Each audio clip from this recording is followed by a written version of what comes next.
Tilok na mo ang amo kinamatisang dried fish. Good morning, guys. Umaga kami nagising. Che?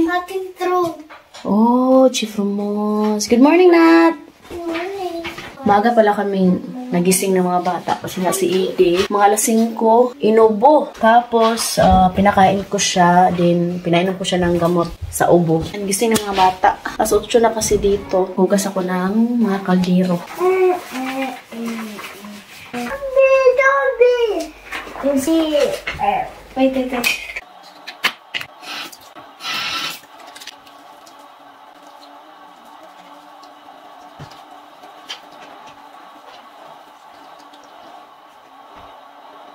Yung gamit ko pala sa mukha is itong Garnier.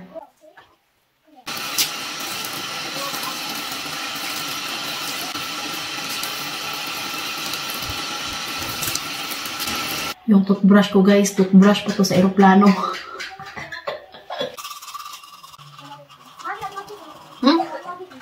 Hadi!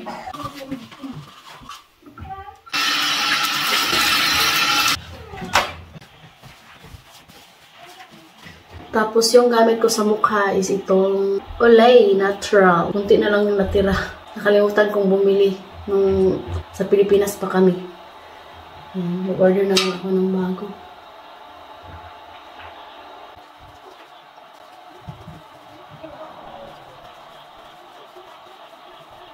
So, ayan guys, oh. Lumalaki na naman siya.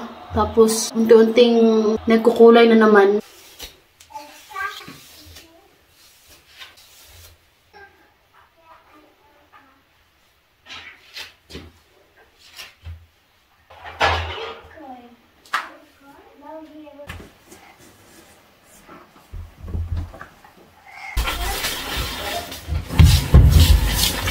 Alam nyo ba guys na doon sa Pilipinas, parang nakapagpahinga-hinga din ako kasi nga tinutulungan ako ng mga kapatid ko maghugas ng pinggan, sila yung magluto, sila yung taga-tupi. Pagdating kasi dito is ako talaga ba kasi nga syempre nakikisama lang kami sa bahay ng binan ko. Tapos nahihiya rin ako na magbiyan-dunya-dunya no.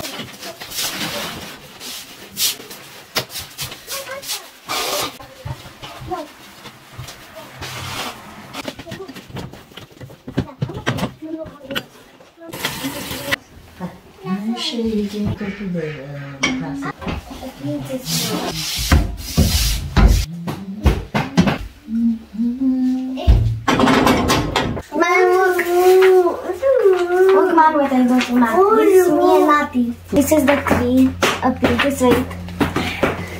This is the big tree and have place. It's me and Nati and Edie's here. Yeah. It's really. Yeah, he's like a tiny. Yeah, and he's very tiny. So, ayan, gising na si Sis Amy. Magluto kami ngayon ng morning, guys. Saan? Gaya po, Sis Amy. Seriously. Ito yan. Wala.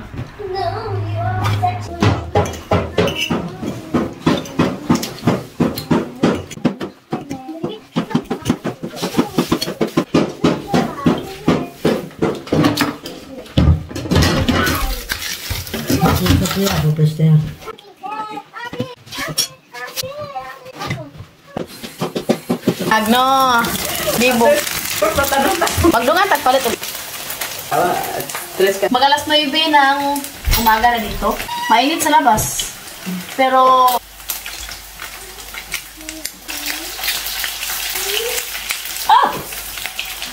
sakit para hindi masayang yung kanin natin, i-fried rice.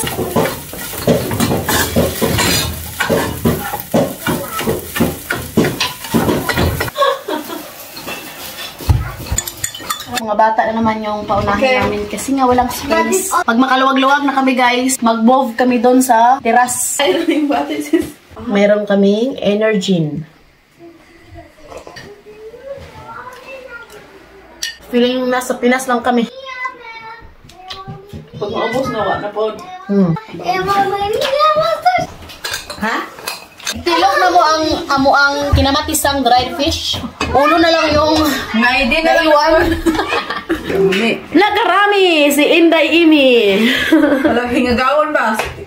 Tilokon ma yun. Kaya dali sa Armenia. Lasis, may napos lang pa. Nga nang buwan, ipakawan mong bisita. Kalami, ane. Thank you for watching. Hope you enjoyed. Don't forget to like and subscribe. Bye!